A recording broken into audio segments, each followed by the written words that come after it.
Welcome, new and old friends. My name is 2482, and today I have some legal advice for you. I have 3 of them. Our first is about a woman getting tipped scratch tickets and the customer wanting half of the winnings. Second is about a man wanting to put up a new mailbox and his neighbor throwing a tantrum over it. Last, but never least, is a story about a stalker who even got shot but won't leave the poor woman alone. Remember, if you want to listen to one or even skip the comments, there are timestamps in the description box for you. Grab yourself a tea or coffee, sit back, and listen to these stories. Regular customer tips me scratch tickets for years. I finally won something and they are threatening legal action because I don't want to give them a cut. Florida. I worked as a head bartender for a local restaurant for a number of years, and there was a regular customer who was there very frequently. I interacted with this customer frequently. They tipped exclusively in scratch tickets and specifically called to ask for my schedule, asked me out on multiple occasions, etc. Probably about 40 years my senior. If you ever watched The Good Place, this guy was the in real life Brent. I won something from the scratch tickets that wasn't $5 to $10. The final amount after taxes was about 3 months' salary for me, and I was making good money. I specifically didn't tell the customer, not because I thought they would want it, but because I didn't want them to feel like I owed them something or that I should be thankful towards them. I did tell a coworker, and I got to him through the grapevine. The next time I came in, he congratulated me and asked me how we wanted to split it. I sternly told him that it was my tip, and long story short, he went to my manager who took his side. I quit. Have been planning to anyways since I'm about to finish school. My manager gave this guy my email. I'm curious on the legality of this too, and the customer emailed me saying that if I didn't agree to give him 50%, he'd take legal action. Do I need to worry about taking his threat seriously? If there's anything I can do or should do to protect myself? I'm assuming this is a bluff, but I want to have my bases covered. I have to read you the too long didn't read. It's funny to me. Me drink lady. Me man who buy many drinks give me scratchy paper instead of green paper for many years. One day scratchy says me get lots of green paper, but man no like this when he hears, because he wants some green paper too. Me say no, green mine, so he says that he will take swift and immediate legal action if me no comply. Me no need to comply, right? So I hope that made you laugh, and I'll now read you the comments. MDG_Roberts1 says, tell him to pound sand. In this situation, the tips were gifts and were not given on condition basis. If he attempts to sue you, you should respond. It's extremely unlikely he would succeed in any lawsuit. And if you respond, do so through a lawyer. Sign Up Accounts says, if you get sued, then you need to show up and comply with any judge's orders, but right now you owe him nothing and don't even have a responsibility to reply to his email. Do save them just in case you do get sued though, but if he is threatening litigation, I would recommend ceasing all contact from this point forward without an attorney present.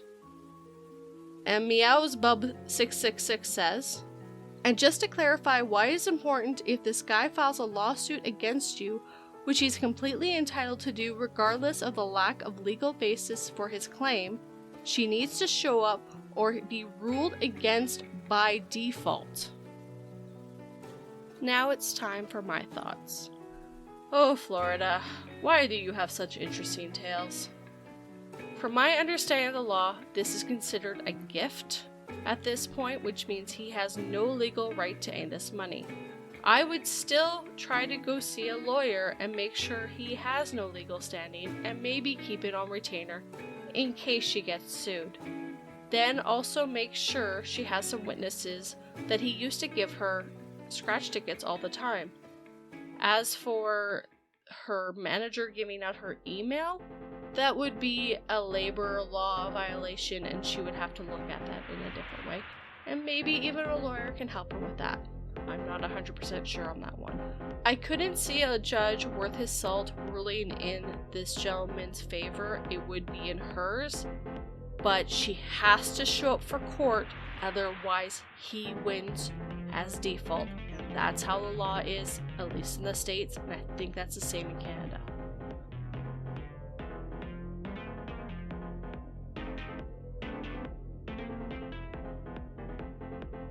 Neighbor is threatening legal action if I swap out my own mailbox. North Dakota, USA. Petty alert. The street that I live on requires that all mailboxes be posted on one side, which happens to be the side opposite of my driveway. Currently, I share a mailbox post with my neighbor who lives directly across from me. The two mailboxes are identical. This is important later. I am a sole proprietor who sells handmade items online, and I frequently ship boxes that don't fit into a typical sized mailbox. I also receive small to medium-sized packages that I prefer not to be placed at my door. I have purchased an extra large size mailbox. It is approved by the PMG and notified my neighbor across the street that I'll be swapping out my current mailbox that is installed on the shared post as a courtesy. Oh my goodness, she was not a happy camper. She is very upset the mailboxes will no longer match in size. In the tantrum, she threw insults my way about ruining the neighborhood. Meh. That is all fine and good, but the thing she said that perked my ears was the threat of legal action if I changed my mailbox. So I called the City of Zoning and Planning Department to get direction. The planners that I spoke with stated that since the mailbox are posted in the city's right-of-way on the boulevard, I'm able to use whichever mailbox I choose to as long as they're PMG approved, which it is. Also, I'm not located within an HOA and I have no signed connivance. In my mind, that settles it. But if this neighbor is serious about pursuing something legal, how far could it potentially go? Should I contact a lawyer's office just in case? Thank you. So, the comments first. Maison100 says, you may wish to get security cameras and point it at the mailbox.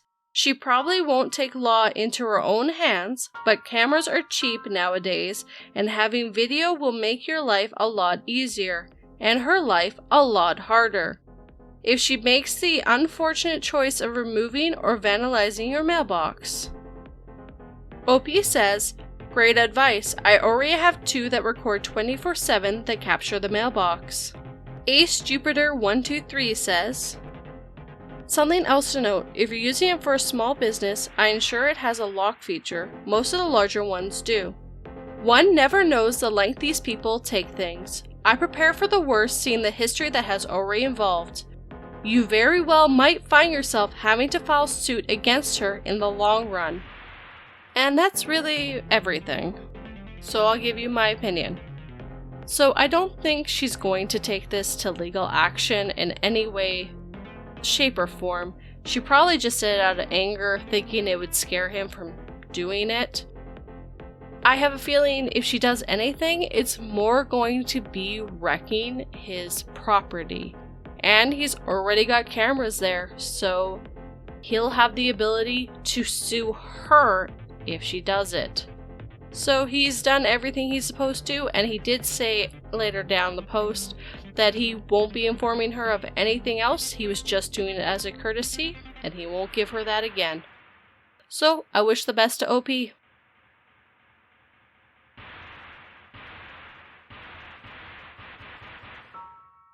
shot my stalker in the chest 5 years ago in self-defense.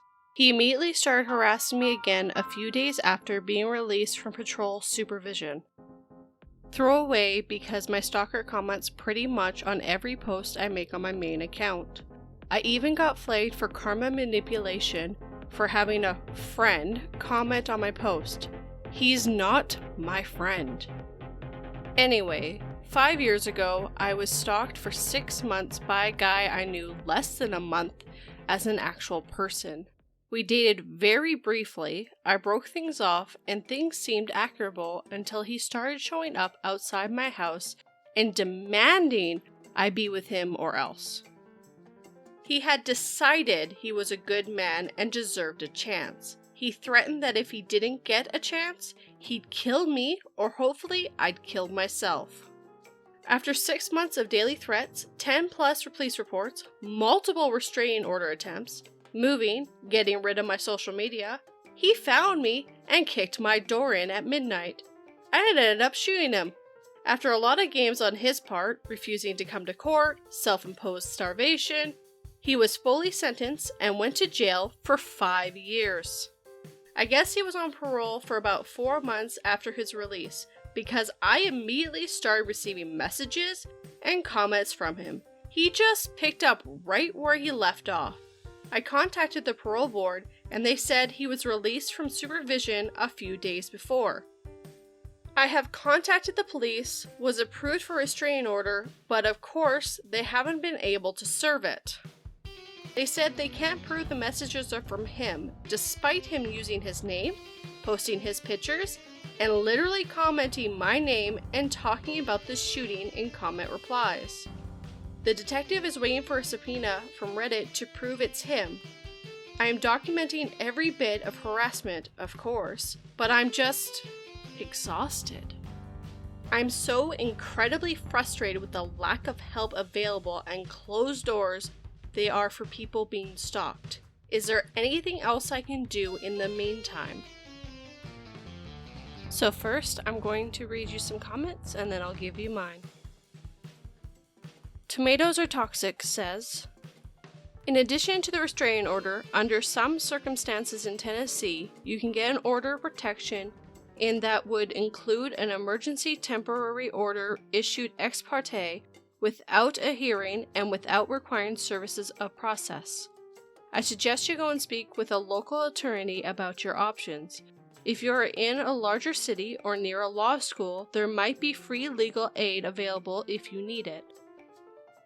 Sean Perfect says, you need to keep trying with the police. Ask to speak to supervisor. I'm so very sorry this is happening to you, but you have a good reason to believe you're in danger.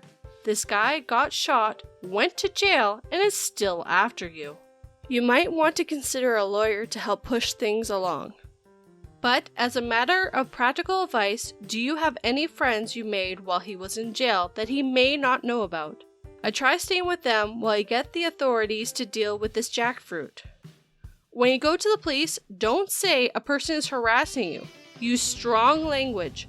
I'm in fear for my life because a person I shot went to jail is stalking me. Paladin 1997 says, I'm so sorry to hear that you're going through this. I'm a police officer in Bellingham, Alabama. I can't speak for Tennessee laws, but I encourage you to continue seeking legal ways of stopping this. In my experience, the constant messaging would constitute as a domestic harassing communications, but Tennessee may not have that law. If you can, try to get a new phone number. I see you said that you scrubbed your social media, but you may have to do it again.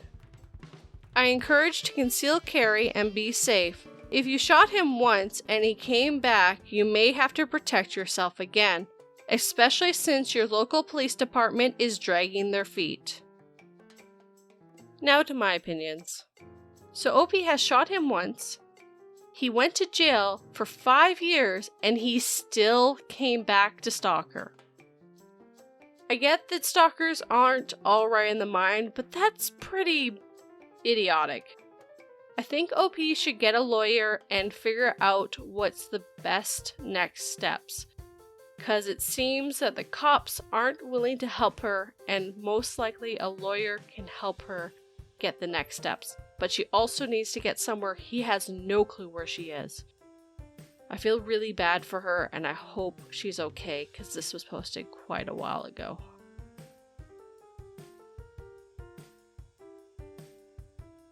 Tell me what you think about any of these stories in the comments down below. If you enjoyed this video, hit that like button and make sure it feels it. If you want to hear more, then of course, subscribe. And I won't lie, it is nice to be unchained from the computer. 42 was very demanding the last week. Man, that was a lot of work, but well worth it, and I do hope you enjoyed that Halloween special week. And with that, I will see you this spooky, scary Sunday for our night tales. I hope you have a good day.